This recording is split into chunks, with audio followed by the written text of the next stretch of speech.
Bonjour Vincent, tu es l'auteur de la comédie musicale Les 4 saisons que vous avez jouée ce soir avec la troupe La Flambée au camping Senilla l'Hippocampe de Volonne dans les Alpes de Haute-Provence. Vous avez utilisé un nouveau concept de diffusion sonore par l'intermédiaire de casques audio sans fil distribués au public. Peux-tu nous parler de cette nouvelle façon de faire en matière de spectacle? Alors déjà, le premier avantage, et il n'est pas des moindres, c'est qu'on peut s'adresser à des étrangers et à des Français en même temps, et que tout le monde puisse suivre le spectacle d'un même concert grâce aux différents canaux qu'on a sur les casques. Et ben, ça nous permet déjà de suivre le spectacle en deux langues en direct. On peut changer même pendant le spectacle si on le souhaite. Et donc déjà, ça c'est le premier gros avantage, c'est qu'on s'adresse déjà à tout le monde, sachant qu'ici, en plus, on a une clientèle qui vient d'un peu partout. Donc ça, c'était le premier gros défi. Et puis après, c'est un vrai défi d'écriture aussi. Un vrai défi d'écriture parce que c'est la première fois que je crée une narration comme ça. On a enregistré en studio à Paris.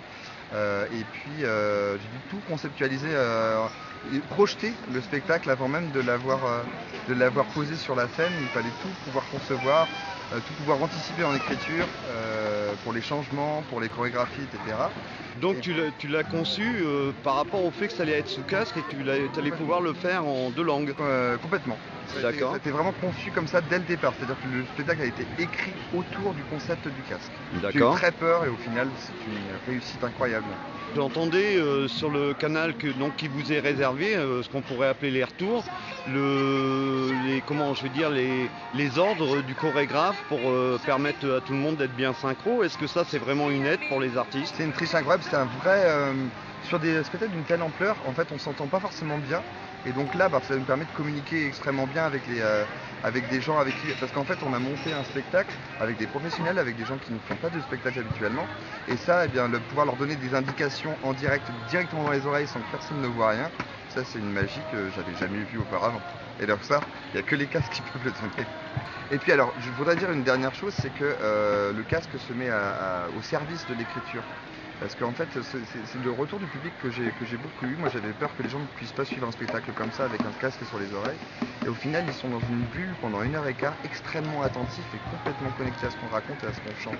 Donc ça, c'est pareil. L'atmosphère comme ça dans un extérieur, c'est assez magique.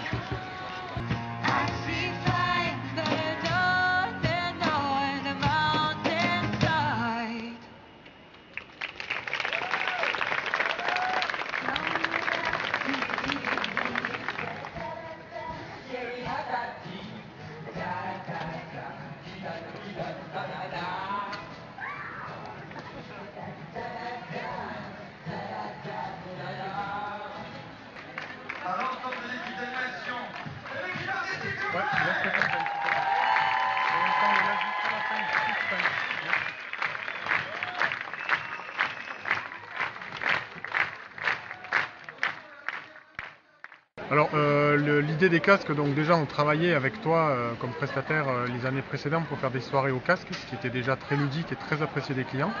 Il se trouve qu'on a un gros problème de nuisance avec le voisinage. On a un collectif qui s'est monté par rapport aux nuisances sonores que génère le camping chaque soirée que l'on fait en extérieur. Et en plus de créer donc un spectacle qui nous a permis de faire du multilingue, c'est-à-dire que les clients peuvent choisir leur bande son français, anglais. Dans le futur, il y aura aussi du néerlandais, puisqu'on a une grosse partie de néerlandais. Et pour cette année, on a généré donc du coup une troisième voix qui est la voix technique, sur laquelle on a mis des tempos, on a mis des voix off, des placements, etc. qui permettent à la troupe et aux artistes de se situer sur les bandes-sons.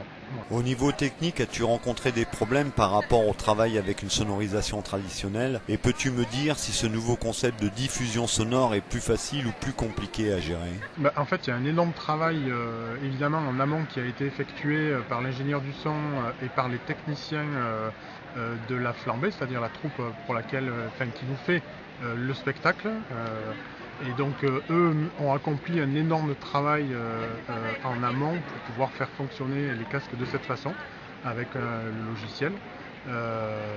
Voilà, et après une fois que tout ça c'est bien calé, l'exploitation devient assez simple on va dire, et surtout les clients sont très confort parce que chacun est vraiment dans la bulle avec la qualité sonore.